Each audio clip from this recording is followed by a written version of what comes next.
The Investing in African Mining Indaba has seen a lot of focus on areas such as mine safety and ensuring involvement of communities where mining operations take place, including, of course, issues such as future-proofing African mining and making sure that the African countries who have natural and mineral resources get the best value through beneficiation, and by doing that create jobs and grow their economies. This morning we did see some protests following the deaths of 5 mine workers over the issue of that safety, and it put a spotlight once again, dampening those feelings and the observations here at the Indaba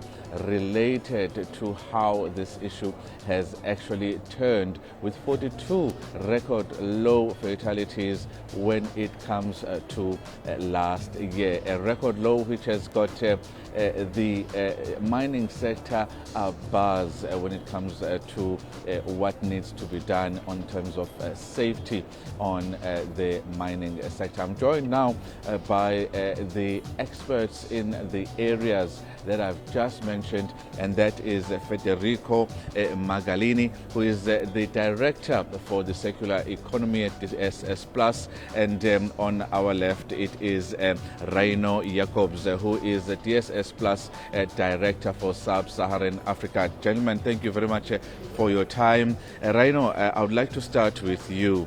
There is always issues of community involvement as a focus, making sure that wherever you mine, you should make sure that communities are consulted, and this has come up strongly when it comes to this mining Indaba. As far as an expert with a huge focus on South Africa, but with your eye cast on the Sub-Saharan Africa, what has been your experience there? Yes, thank you, Kolani. Look, we work with a lot of miners in Sub-Saharan Africa. Our background is risk, as DSS. I found over the last 1 or 2 decades that most mining houses are much more serious about communities, specifically involving them and recruiting from local communities, setting up training facilities for local communities, putting a lot of effort into understanding what the local community needs are. Is it road, is it infrastructure, is it a college, is it a school, is it a hospital? A lot of effort's put into that. And also, guys have gone that far to provide free Wi-Fi to local communities so that kids can get access to the right materials, that can have access to their teachers.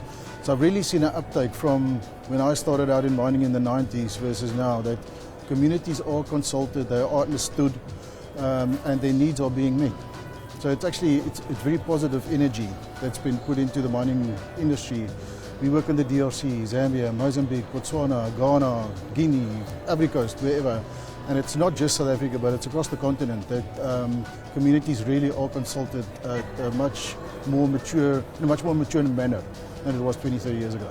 Rhyno, those are countries that are rich in natural and mineral resources still today. Do you think they should be a uniformed approach when it comes to how miners are actually treated in terms of the expectations? Because some would say that employing local miners, employing local communities when you start your operation, not just supplying water or a road here, is also important. Absolutely. I think the different countries have different nuances. They are different. I think a lot of people see Africa as South Africa, and then there's the rest of Africa, which I don't believe is true. So I think there could be a uniform model that addresses specific needs. It is education, it is access to water and power, but there are other things in specific geographies. So I think miners are busy putting a lot of effort in understanding what's important in country and in region. because it's different. Housing in South Africa is, as we've provided housing to miners for the last 20 years, so it's more mature than what I see in jurisdictions like the DRC or Zambia or Zimbabwe.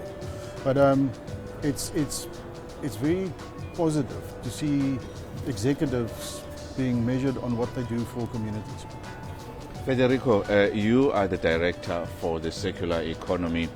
There is a big understanding here that Africa is not living up to its full potential, not exploiting the mineral resources well enough. That's your area of expertise, making sure that whatever mining companies use, they rehabilitate, they use every element of that particular mineral in order to extract the best value. What is it that you have found working in the different markets around the world?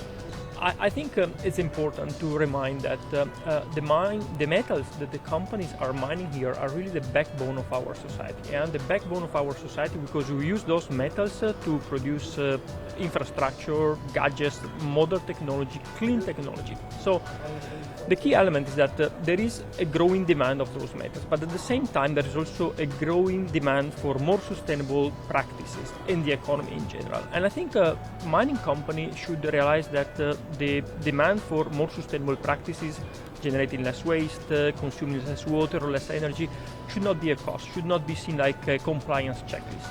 Companies can really extract value out of that because the moment as a mining company you're able to deliver the same amount of metals with a lower intrinsic carbon content because we are having less emissions and so on, you can value that to your customer because your customer are looking for greener metals that come with less CO2. So it's really important that companies really understand how to extract the most value, economic value from their operations. And there is the crux of the matter when it comes to making sure that they are black industrialists, there is ownership, local ownership. That's going to drive the economy higher, that's going to drive job creation higher. But the biggest stumbling block that you as a DSS Plus and you, Federico, has actually seen when it comes to what is actually needed on the skills side. It would be nice to have it the way you are saying it. What has been the biggest stumbling block in helping companies make sure that they achieve the goals that they set for you? I mean, we know that despite even technology, the key element is always the human. I think the human capital, and that's why we work so much in helping companies to transform the way people think and behave. You need to be truly convinced that that action, that activity is relevant for you, for the company, for the society. And that's often not something that switch immediately. Sometimes it really takes time. The upskilling, the changing the way people think, the human element as fundamental. And that's where we like to work. We like to make things happen, which means coaching, means training, means bridging technological gap if needed. But even when you bring the technology, that's not solving. You need people that are able to use that technology. So I think really let's focus on people. Let's focus on how we can help people to develop and own the solution or own the new technology. Rhyno, last bite from you on the issues of community involvement and making sure that we future-proof mining from your expertise. Yeah, so Xolani, our background is risk. And risk in ugly industries or dangerous industries like petrochemical, oil and gas, mining, metals. I think to echo what Federico said, I think it's about people. It's quite easy to implement new processes and new systems and technology. It's very doable. But to swing the psyche and make people behave differently and be more mature at the front line, underground, in mining, where the work is being done, Thank you very much. Rhyno Jacobs, the Director for Sub-Saharan Africa, and Federico Magalini, the Director for the Circular Economy with DSS Plus.